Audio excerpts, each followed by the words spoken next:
Seja bem-vindo para mais um Investcast 360. Estamos na segunda temporada do podcast da Corporate Investimentos 360. E nesse encontro a gente está com convidados especiais. Nosso diretor Ivan Duran. Olá. O Antônio Rodrigues. Olá. E o André Colares, da SH Asset. Eu já queria abrir para que vocês possam falar um pouco da história empreendedora de vocês e do grupo, né, que não se resume apenas a SH Asset, né? Uhum. A gente costuma bater esse papo, André e Antônio, com muitos gestores, tá? A gente já fez mais de 50 podcasts com gestores de fundos, né? Para que a gente possa trazer de uma maneira descomplicada, de uma maneira bem simplificada, né, o financeiro para o empresário. Legal. De pequeno e médio porte, que normalmente a gente acredita, o mercado acredita que eles são muito preparados no que diz respeito ao mercado financeiro, mas isso não é uma verdade.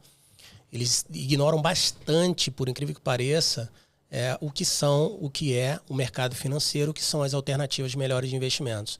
Então, a gente procura trazer com uma linguagem bem mais simples, né, bem mais educativa, para que eles possam entender que a gente está há 25 anos, já vai para 26 anos no mercado, atuando com pequenas e médias empresas. Tá? Então, normalmente, a faixa de faturamento desses pequenos, médios empresários navega lá entre 1 milhão a 30 milhões ano. É mais ou menos esse público. E a gente foca tanto na sua pessoa física, né, quanto na pessoa jurídica, e a gente poder, de maneira 360 graus, estruturar todas as demandas e necessidades dele na parte de investimento e gestão de negócio. Então vamos lá, fala aí para mim, André, qual é a tua história empreendedor? Quando é que foi que o empreendedorismo picou você? Vamos lá, primeiro eu queria agradecer a vocês, né, e todo o time da Corporate 360, é uma honra para mim estar aqui. Eu acho, até só entrando no que você acabou de falar, esse público que vocês atendem é um público que a sofisticação financeira muda muito para eles, né? Então, parabéns por esse trabalho que vocês estão fazendo. Às vezes o empresário que está nesse porte, pequenos detalhes de sofisticação financeira que às vezes para alguns são normais, para ele faz uma grande diferença na gestão. Então é muito importante o trabalho que vocês estão fazendo e tenho certeza que vocês contribuem muito aí para eles. Falando um pouquinho de minha carreira empreendedora, eu sou um outsider, né? Eu comecei a minha formação acadêmica muito diferente. O que é outsider? Eu sou um cara vindo de uma formação acadêmica diferente. Eu sou médico de formação acadêmica. Olha, que legal. Nada com nada, né? Assim, muito diferente da minha operação hoje, né? E assim, comecei a fazer o curso de medicina na minha cidade, que é Montes Claros, também uma cidade fora um pouco do rastro, né, financeiro, na cidade do interior de Minas Gerais, no norte de Minas. E comecei a fazer o curso, não gostei, não estava gostando muito, mas assim, como sai, né? Quando você é numa cidade pequena, as suas opções profissionais são um pouco mais restritas. Na época lá, acho que quase todos, grande parte das pessoas que eram bons alunos e tudo, todo mundo ia para a medicina ou para o direito, prestar um concurso público, eram as profissões assim mais. Naquela época estava surgindo um pouco engenharia e tudo, mas assim, era dentre as opções que eu achava válido, assim, ia sem muito entendimento, acabei optando pela medicina. Foi um curso legal e tudo, mas assim, eu não me encontrei, não me senti realizado na profissão durante o curso e comecei a gastar um jeito de trabalhar. Então assim, foi bem aleatório, aí comecei a trabalhar, a oportunidade que surgiu foi no mercado imobiliário. Eu comecei lá no meio do curso tendo um pequeno correspondente bancária e a gente eu aí comecei a vender casinha, aí daqui a pouco começamos a fazer casa, construir. E aí durante o curso, os últimos anos do curso, eu fiz acho que um empreendimento de 33, quase 200 casas e dois loteamentos já antes de formar. Então já estava com relativa condição financeira boa quando eu formei. Eu formei com 23 anos, não passei na faculdade de 17, formei com 23. Em medicina. Medicina, E já estava lá, eu estava no segundo empreendimento, não é de casas, o primeiro acho que foi 33, se eu não me engano, o segundo foi 146, e eu estava no segundo loteamento. E aí fui agraciado, né? Tive sorte na época, o pessoal estava uma época boa, né? Foi lá nos idos de 2012 que eu comecei a trabalhar. Então eu peguei 2012, 2013, 2014, que eu formei em 2014. Foram anos que o Brasil estava mais pujante, né? E tudo, antes daquela crise lá que começou 14, 15. O mercado imobiliário estava bem aquecido, tinha uma sobredemanda. E aí comecei, em 2013 eu abri a empresa, e comecei a minha primeira empresa, né, que era minha incorporadora, loteadora, e comecei a trabalhar. E a gente foi trabalhando. Quando eu formei, né, eu continuei só nesse caminho de empreendedor. E aí, começamos a desenvolver outros produtos dentro de incorporação. Fiz um condomínio fechado lá na minha cidade, só que com lotes um pouco menores, que chama Vila Segura, que foi bem emblemático para a gente. Foi onde a gente ganhou assim, um dinheiro mais importante que permitiu a gente fazer a expansão para outras cidades. E aí, nesse braço nosso imobiliário, foi onde que a gente foi expandindo. Aí fomos para Manaus, fomos para o Pará, fomos para o Rio, enfim, fomos para outras cidades. E aí, de sempre, eu sempre fiz imobiliário. Sempre fizemos incorporação, sempre fizemos loteamento. Acho que hoje a gente tem incorporação em algumas cidades. Temos, assim, minha holding toda, né? Porque eu tenho algumas empresas, mas acho que tem mais... Quantas? Não, é porque a nossa estrutura da holding imobiliária, ela é um pouco... Eu tenho sócios, às vezes eu tenho sócios minoritários por operação, que tocam cidades específicas ou regionais, entendeu? Uhum. Então, assim, às vezes tem estruturas diferentes. E eu tenho também dentro da minha holding imobiliária, eu tenho uma empresa que só faz loteamento, que tem em torno dos 3.500, 4.000 lotes, mas eu tenho mais uns 3.000 lotes também na outra empresa minha, que é a incorporadora, que faz incorporação. Na estrutura societária, em ambas eu sou controlador, mas a estrutura societária tem sócios minoritários estratégicos, entendeu? Perfeito. No ramo de incorporação também eu tenho 2 sócios que são bem estratégicos. Um que é o diretor de planejamento e engenharia e outro que é o diretor de marketing comercial, na parte de incorporação. Mas a gente também faz loteamento junto. Então, assim, por isso que eu falo que é um pouco... Mas, assim, a gente tem então, uns 7.000 lotes hoje em carteira, em vários estados. Tem incorporação em algumas cidades aí e tudo mais. Então, a gente tá em alguns... É uma operação importante para a gente, que a gente gosta muito. Eu sempre fui um fundamentalista no que tange a investimentos. Então, eu acho que, assim, o imóvel... A gente tem um componente... Lógico que o Brasil é um país que tem uma ciclicidade muito grande de juros. Então, você tem aquele proxy, quando o juros sobe, em tese, para o mercado imobiliário é pior. Mas eu acredito muito no fundamento do imóvel de longo prazo. Quando bem feito da maneira correta, fazendo bons produtos, que seja comprando e tudo. Eu acredito muito na perenidade e no valor do investimento imobiliário no Brasil. Acho que a demanda aqui ela é muito importante. Eu acho que o investimento em imóveis é um investimento muito inteligente para o brasileiro. Acho que todo mundo devia ter uma parcela do seu investimento, ou seja em imóveis diretamente, seja em fundos imobiliários, ou no meu caso, como investimento mesmo de incorporadora, loteadora. Eu acho extremamente... Foi para mim um gerador de valor. Foi uma... E da onde nasceu essa questão de ter uma gestora de fundo imobiliário? Foi dar para lastro para essa operação? Na verdade, física? É isso. O negócio imobiliário ele é por essência cíclico, né? E eu sempre tive na cabeça... Eu sempre procurei estudar muito por fora. Então, assim, eu estudo 2, 3 horas por dia. Todo santo dia tem, assim, desde que eu comecei a trabalhar, obviamente, para me conseguir... humildemente suprir a lacuna que eu tinha da formação acadêmica. E quando eu estudava o negócio imobiliário, e foi graças a Deus até onde que a gente, graças a Deus, passou muito bem em todas essas crises, que a gente teve a crise de 2016, teve agora pandemia, eu sempre fui uma pessoa diversificada a título de investimento. E que tanto diversificado do ponto de vista dos imóveis, quanto diversificado do ponto de vista do meu portfólio. Então, por exemplo, eu sempre tive carteira de loteamento, que você já tem a carteira ali, então você tem um ganho financeiro e um ganho de operação, que é uma parte importante do fluxo nosso de caixa, é uma parte importante, que é um fluxo de caixa que quando você já tem produzido, é um fluxo de caixa que entra para ajudar na empresa. Eu sempre tive a incorporação, que é bom, mas é mais cíclico. Então eu consegui surfar bem nos imóveis também por essa diversificação. Só que eu também entendi no começo que a diversificação em outras classes de ativos era importante. Então comecei a desenvolver outras empresas, que foi quando a gente... Agora eu estou falhando a data aqui, o ano. Mas assim, há uns 5, 6 anos atrás eu comecei a investir em mineração. Primeiro com uma pequena posição numa pequena mineradora de quartzo. Era basicamente uma operação perto da minha região voltada para quartzo industrial, que é tipo uma brita que é vendida para 2 ou 3 grandes empresas da região que são produtores de liga de silício e exportam. Mas assim, era rentávelzinho, mas era um negócio mais pequeno. Mais pequeno, um negócio menor, né? E aí... Só que eu sempre tive a visão, não, começa, testa pequeno, e aí você aprende do negócio e aí boas oportunidades virão, né? E aí foi quando a gente, há 2, 3 anos atrás, eu fundei uma empresa de lítio, um minerador de lítio, que eu sou controlador e fundador, que chama Smart Lithium Resource. Foi oportunístico. Que é aqui no Rio. Na verdade, a sede dela é no Rio, porque o escritório administrativo é aqui na Barra, né? Legal. É porque a gente lá tem uma questão...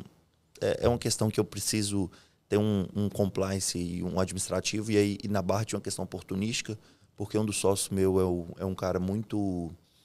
Eu chamo Luiz Alves Azevedo, é um minerador brasileiro que já abriu 14 empresas na Bolsa.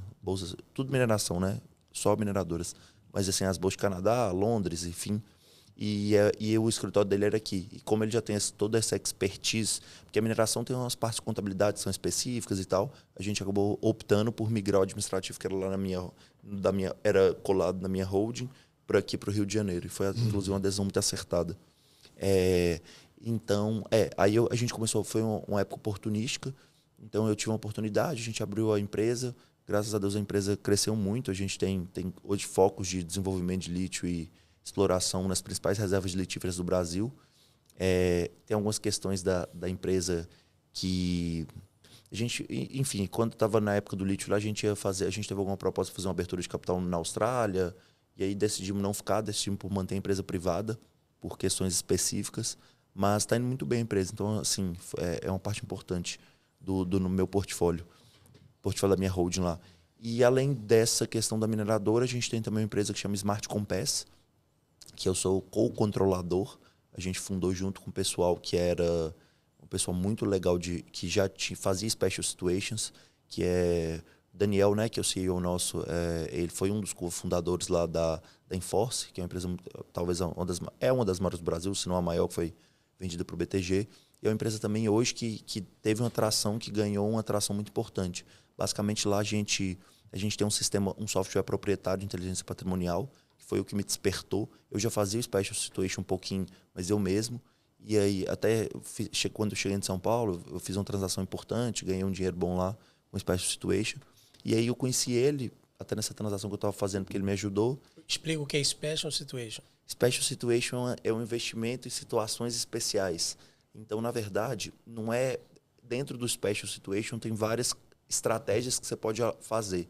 Então, você pode fazer reestruturação de empresa, reestruturação de dívida. Você pode comprar NPL, que são No Performance Loans, que é o que a gente faz mais, que são créditos inadimplentes, que a gente compra. Então, assim, é uma estratégia muito comum nos Estados Unidos, muito comum na China. Está chegando com mais força no Brasil, principalmente porque é uma estratégia de componente anticíclico. Então, em tese, ela é uma estratégia que, quando a economia está pior, você fica maior, porque você tem mais situações oportunísticas. Então, eu atuo, por exemplo, no ciclo, que é no mercado imobiliário, que isso é totalmente de atividade cíclica, obviamente. Quanto melhor está a economia, melhor vai o mercado imobiliário. E no contraciclo, que é uma atividade dessa, que é uma atividade mais anticíclica, que é o Special Situation.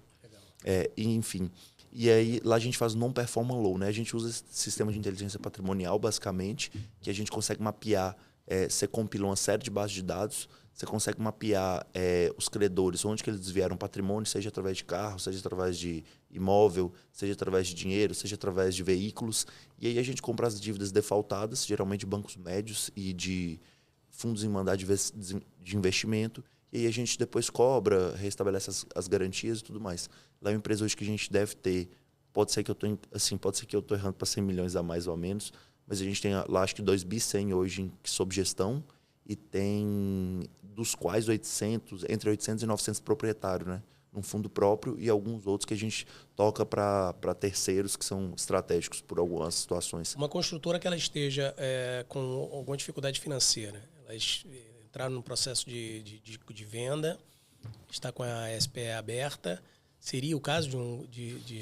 Na verdade, não é o nosso óbvio. O nosso óbvio é comprar carteira de crédito não performada de banco. Por exemplo, a gente compra a cooperativa de crédito do interior de São Paulo. De exemplo, tem lá 100 milhões de dívida. A gente avalia isso, compra com deságio e depois dá um jeito de cobrar, de fazer negociação, de restabelecer as garantias. O problema da construtora é assim, que não é um alvo tão óbvio, porque quando uma construtora tem problema no SPE, a garantia dela é meio complicada, porque é uma garantia geralmente não consolidada. Porque os problemas do SPE geralmente ocorrem no meio de uma obra, né? No transcorrer de uma obra, e não com a obra geralmente finalizada. E o problema dessa avaliação do meio de obra é porque eu tenho vícios de engenharia.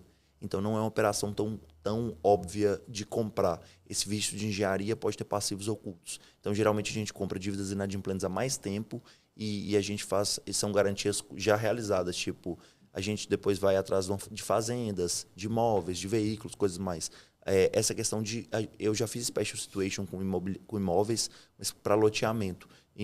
O special situation para incorporação, para prédios, para casas, ele é mais complexo, porque geralmente os projetos estão no meio do caminho, tem a questão de vigiaria, e a gente é um pouco avesso a esse tipo de risco. Entendi. Antônio, como é que vocês analisam hoje os fundos imobiliários atualmente diante desse cenário, né, de alta de juros, essa novidade aí que a gente está tendo aí do aumento do IOF? Bom, a gente tem olhado para os fundos imobiliários, principalmente os fundos listados, como obviamente é preciso entender a premissa de cada fundo, as suas teses, mas pensando, por exemplo, no nosso fundo listado, que é o SMRE11, a gente vê uma premissa muito sólida, uns projetos que foram liquidados dentro do fundo também com boa performance, inalteradas, principalmente frente... Vou até dar um pulo antes, né? A gente está falando que a renda variável como um todo, em especial fundos imobiliários, sofreram muito com a questão do ajuste fiscal, né? Que começou lá em dezembro do ano passado e vem se postergando, inclusive agora com o próprio IOF. Né? Quando a gente olha para os fundos imobiliários, a gente vê que, como um todo, eles sofreram uma grande desvalorização, em especial fundos de desenvolvimento, né? Fundos de tijolos ali que compõem sua carteira, mas que em sua carteira, né? aquela composição de ativos dentro do fundo, as suas premissas permaneceram inalteradas. Então, o que de fato acontece o fundo está com uma cota hoje descontada, pagando um bom dividendo. E acaba se tornando até uma porta de entrada como oportunidade para alguns investidores.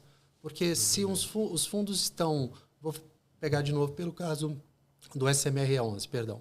Ele paga, historicamente, um dividendo próximo a R$1. Né? Então, R$1, R$1 um pouquinho. Há uma cota hoje sendo negociada perto de R$80 a R$85, na média. Estou dizendo que o investidor, na pessoa física que entrar comprando a cota deste fundo, se ele entrar a 85, ele está entrando ali tendo um retorno anual na casa de 14% ao ano, isento de imposto de renda. Poxa, eu já não estou tão longe do que seria, por exemplo, o investimento da renda fixa. Se ele entra ali mais próximo de 80, ele está tirando 15, então eu já passei a renda fixa. A gente olha para o cenário econômico hoje, olha como um cenário desafiador. Esperamos que a taxa básica de juros tenha alcançado o seu pico, né? E agora a gente espera que esteja já precificada uma estagnação e para logo em seguida um recuo. E cada vez mais que essa taxa básica de juros for reduzindo, os fundos imobiliários vão se tornando atrativos novamente, principalmente na negociação ali da Bolsa. Né? Posso só fazer um parênteses dentro do que ele falou, que foi legal? Assim, eu tenho um viés muito, como eu falei, muito fundamentalista de como enxergar investimento. E o ponto do Brasil é que o investidor do Brasil, e a gente tem melhorado nos últimos tempos, falta um pouco de educação financeira. Muito. O investimento do fundo imobiliário tem que ser um investimento de médio e longo prazo. Ele não pode ser um investimento curto prazista. Se você pega os fundos que tem hoje, não tem grandes problemas no mercado imobiliário brasileiro. Os últimos anos, inclusive, teve muita venda. Para a parte das incorporadoras e construtoras, teve um pouco de compressão de margem por causa da inflação. Mas assim, você teve muita venda. As empresas estão sólidas, estão saudáveis.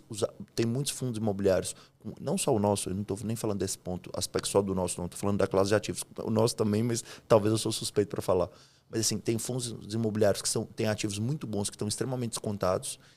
Num momento de caída, seria a hora de comprar. E agora é a hora que todo mundo quer vender. Então, assim, quem comprou e segura, vai ganhar dinheiro. Quem comprou, segura e tem um caixa para aumentar a posição, é hora de sentar a mão na posição e aumentar a posição. E enquanto isso é o contrário, todo mundo quer vender. Então, do jeito que a psicologia... E isso tem algumas questões específicas, tem alguns incentivos perversos da indústria, tem uma questão também que a ciclicidade do Brasil, juros altos, assusta as pessoas, assim como...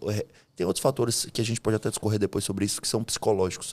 Mas, assim, o grande ponto é que quem faz esse tipo de transação, o dinheiro está indo da mão das pessoas impacientes para os pacientes que operam passivo, entende? Então, assim, se você tem aquele ativo lá, pensa... É um pensamento simplista, mas às vezes os melhores investimentos são simplistas. Quando você tem um apartamento ou um imóvel bem localizado, que é um bom imóvel, com os fundamentos preservados, se ele vale, a título de exemplo, se ele vale 1 milhão, se alguém chegar e der para você 800 mil, 700 mil, você vai vender? Não vai. Mas no fundo como acontece isso. E no fundo nada mais é do que uma casca de imóveis ou de operações imobiliárias ou de dívidas imobiliárias. Então assim, você vê que tem uma descorrelação entre o valor real e o fundamento, entre o fundamento e o valor de tela muito grande. É a hora de comprar, entende? grande. Então, assim, é ao contrário. E o Brasil, infelizmente, nos últimos anos, vai dar muito dinheiro para quem está tranquilo e vai perder. E tem uma distribuição de valor brutal para quem fica entrando de ativo muito rápido, entendeu? Principalmente o investidor de varejo. Isso é uma pena, infelizmente. Mas isso tem melhorado. Mas essa é uma realidade. Eu discordo de você no aspecto que isso tenha melhorado. Que é impressionante como o brasileiro ele joga no contrário. A gente procura... É impressionante que a gente tem uma linha de educação financeira há muitos anos. Né? Então, a gente leva isso para as empresas. A gente tem um programa que chama Personal Finance 360, que aí a gente tem... São uma esteira de 20 produtos. E tem algumas modalidades, e a última é o Personal Finance 360 Corporate, que a gente leva a educação financeira para as empresas. Agora, com essa nova lei em que a educação, a questão emocional agora passou a ser responsabilidade do empresário, né? Uhum. E o que mais indicia qualquer problema de demissão, por exemplo, é questão de endividamento. Né? A pessoa está endividada, ela fica desesperada, ela vai lá e provoca ser demitida para que da demissão ela venha com acerto e resolver, teoricamente, o problema dela. Isso é uma tremenda de uma burrice, infelizmente, mas isso acontece com muita frequência.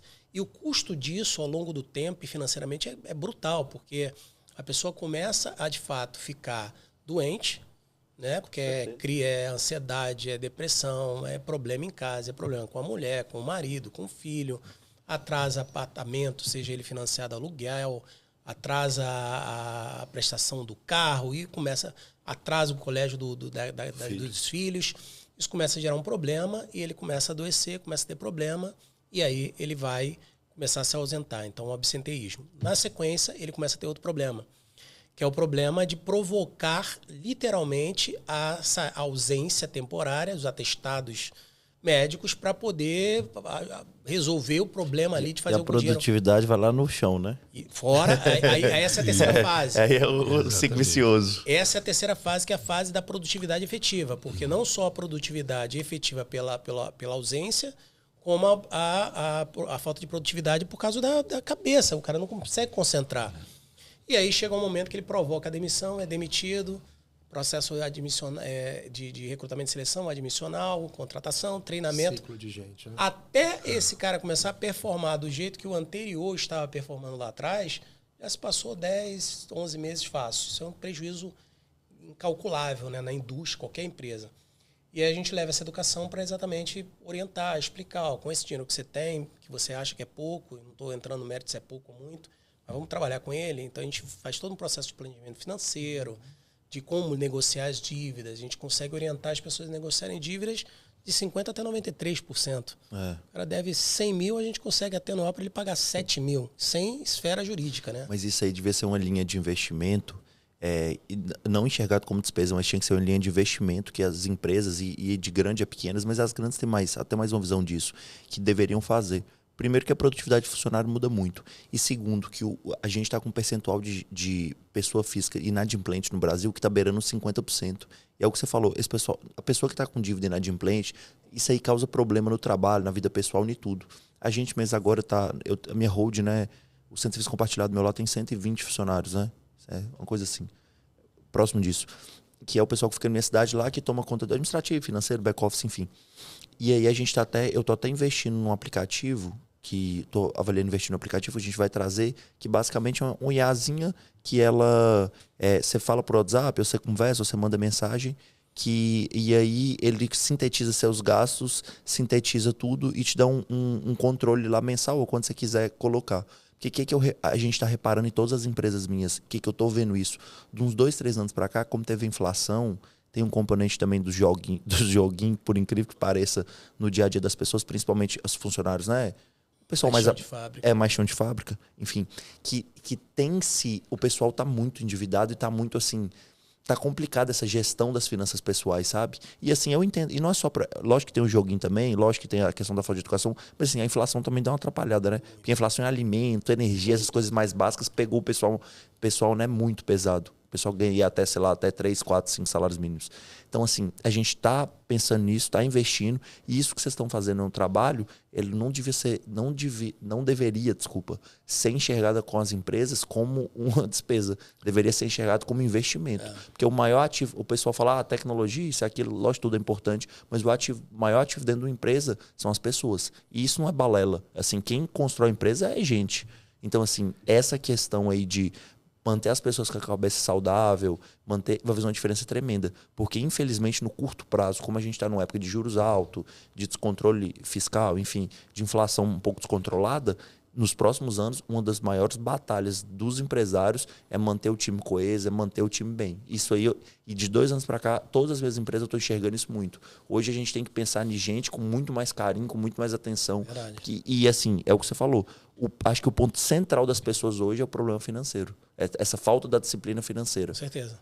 E a gente tem, André e Antônio, a gente sabe que tem sido um esforço nosso exatamente centrar num aspecto do que vocês estão comentando, que é exatamente o fato de que esse treinamento é apoiado por lei de incentivo, ou seja, é verba incentivada.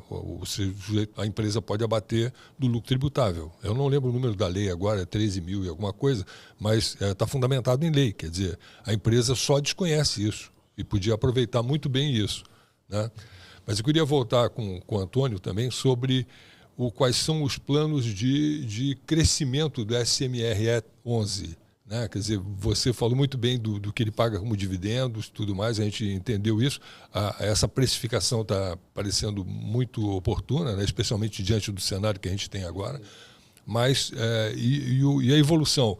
Apoiando no cenário que o André está discorrendo sobre, André, o cenário imobiliário e tal, de crescimento e de investimento na área de aproveitamento dessas oportunidades. Excelente pergunta, Ivan. O SMRE hoje ele tem já uma carteira composta por 22 SPEs dentro dele, das quais 8 SPEs já são operacionais, que a gente fala, que são operacionais, quer dizer que ela tem já recebíveis e também tem obra. Então, ela já gera um fluxo de caixa, que é justamente esse fluxo de caixa que mantém o pagamento do dividendo constante. Fora isso, a gente tem essas outras 14 SPEs dentro do fundo, que elas estão maturando, sendo lançadas ainda entre este ano e o próximo ano, onde a gente vai ter ali mais um incremento para dentro do fundo. E a gente enxerga o futuro do fundo com um crescimento bastante interessante, principalmente pelas oportunidades imobiliárias que vão surgindo ao longo do caminho. Note também que, pela estratégia do fundo, nós sempre atuamos no que o André colocou muito bem, como um descasamento natural no Brasil, que é o déficit habitacional brasileiro.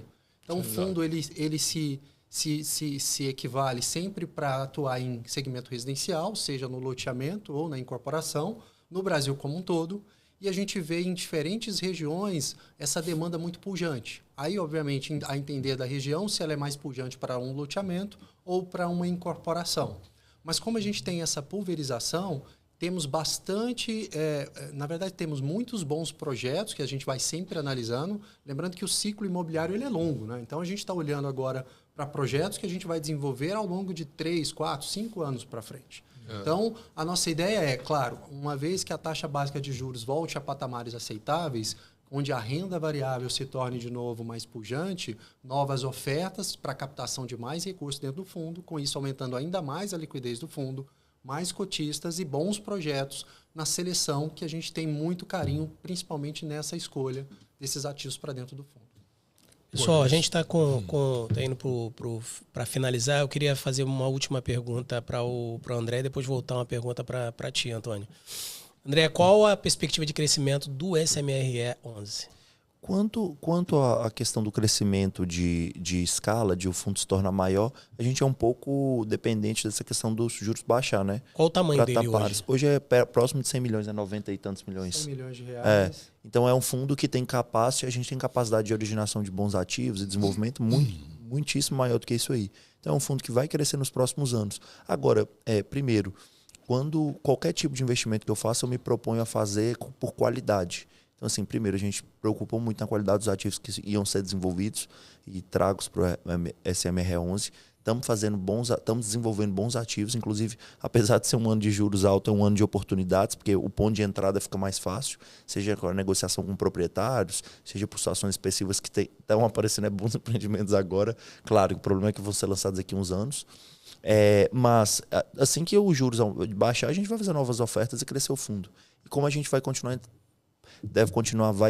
entregando bons resultados, o mercado vai percebendo essa correlação entre preço de tela e valor, e assim que juros baixar, a gente vai crescer. Agora, assim, para responder assim de maneira mais clara, até que também a gente vai chegar até o tamanho que a gente consiga conciliar uma boa gestão, uma gestão adequada, a qualidade dos ativos, e vai ser no tempo que as coisas forem acontecer. Sem pressa, porque a alocação de capital no Brasil ela tem que ser muito disciplinada. E o Brasil não tem capacity. A maioria dos bons ativos você tem uma inversão, principalmente. O que é capacity? A capacidade de alocação. O Brasil tem um problema específico no ramo imobiliário, que os melhores empreendimentos, a melhor alocação de capital é aquela que você consegue originar com menos dinheiro, porque você tem tendências a ter taxas internas de retorno maiores. Então, assim, se eu fizer uma alocação também muito rápida, tende a baixar a qualidade do fundo. Então, tem que conciliar a qualidade dos ativos, os juros estão em patamares mais aceitáveis, com um crescimento saudável. Mas, com certeza, esse crescimento vai acontecer. Antônio, e a pergunta final. Nós temos uma carteira, né, de cliente, relacionamento de empresários. Perfeito. A gente já vem desenvolvendo essa parceria há algum tempo, né, entre a Corporate de Investimento 360, SH Asset, todo o grupo de vocês. E se a gente quiser levar esse fundo para esse mercado, para os nossos clientes, quais são os modos operantes que a gente pode fazer para que eles tenham acesso a essa oportunidade? E se há uma oportunidade de fato nesse momento? Bom, a gente acredita que sim, que há uma oportunidade. Obviamente, primeiro buscar a Corporate 360, né, para que junto a vocês abram uma conta em qualquer corretor. O fundo ele é listado em bolsa, então a aplicação é muito simples. Basta, obviamente, através da assessoria aí do seu corretor, para que você possa fazer um investimento. O investimento, a cota, ela está hoje tramitando, como eu havia dito, entre R$ 80 e R$ 85. Então, através de uma cota, você já pode ser investidor dentro do fundo. E carregando essa cota por mais de um mês, você já entra com o dividendo mensal, que é pago sempre no 10º dia útil. Esse dividendo está em R$1? Está em R$1 na média. A gente tem um estudo frente aos recebíveis que nós temos historicamente. O fundo ele acabou de completar um ano de idade, né? Ele nasceu em abril do ano passado. Ele cresceu substancialmente nos primeiros 6 meses na captação de recursos. Então, a gente captou R$100 milhões em 6 meses. Temos hoje em torno de 1.600 cotistas. Uma liquidez média diária para um fundo de tamanho próximo a R$100 milhões bem interessante. Ela transita ali em torno de 0,3% do PL, para vocês terem noção, que é muito relevante, na verdade. E a gente tem essa oportunidade de um dividendo regular. Se você pegar historicamente, a gente sempre calibrou o fundo pensando no investidor pessoa física. E o investidor pessoa física, ele obviamente agora está muito descorrelacionado em relação à taxa básica de juros. Mas antes, quando você falava de fundos imobiliários, você tinha aquele imaginário popular de, poxa, eu tenho que investir em fundo imobiliário e ganhar 1% ao mês. Então, a gente calibrou sempre a nossa estrutura de estratégia imobiliária para que ela pudesse pagar esse 1% ao mês. Então, a gente saiu com o fundo inicialmente pagando sempre mais que R$1 por dividendo, por essa estratégia de alocação em ativos operacionais que já geram receita e ativos que vão performando ao longo do tempo para que eu mantenha esse recebível muito linear. Então, a nossa proposta é sempre um dividendo mais regular. É claro que a gente não está aqui com a bola de cristal para marcar que sempre será R$1, mas o esforço de gestão é para que a gente tenha esse pagamento de dividendo regular o mais próximo possível desse R$1. E, obviamente, a gente entende que as estruturas que a gente vem colocando dentro do fundo e também a questão de mercado, em certo momento, essa cota, esse investidor que está entrando agora, vamos fazer um cálculo simples, como eu tinha falado. Se ele entra a R$ 85, a R$1, ele está tirando 14% ao ano. Contudo, essa cota, uma vez que a taxa básica de juros comece a se estabilizar e também a diminuir, a tendência é que o mercado comece a precificar a cota de mercado um pouco para cima. Sim. E uma vez que essa cota se estabilize mais próximo a R$90, esse investidor, além do ganho do dividendo mensal que ele já tem, ele também tem um ganho da valorização patrimonial dessa cota. Exatamente. Então, a gente está falando aí na possibilidade, deixando bem claro, né, de que ele pode ter um ganho aí chegando a 20% ao ano ali, a depender do momento que ele tenha de investimento. Né? Perfeito. Então, é uma boa oportunidade na nossa Excelente. Nossa então, Antônio e André, obrigado, tá, pela participação de vocês. Eu quero colocar agora para você, que é nosso ouvinte, que querendo fazer um investimento nesse fundo da gestora SH Asset, entre em contato com a gente no WhatsApp 21 96493 3173. Tá certo, Ivan? 21 96493 3173. Pode entrar também nas nossas redes sociais, @Corporate Investimentos 360, ou no próprio meu Instagram, que é mais fácil a comunicação comigo, para quem já está próximo, que a gente já tem um relacionamento. Pode me chamar no @Corporate, no @ Campos 360. E qual é o site, o @ da SH Asset? É shasset.com.br e o @, você vai me desculpar que eu não sei de cabeça, eu preciso olhar aqui. Deve ser SH Asset também, né? Isso, exato. Confere aí. Deixa eu olhar aqui. Isso está no Insta, está no YouTube. SH Asset BR. Pronto, SH Asset BR, vocês podem acessar. Tá.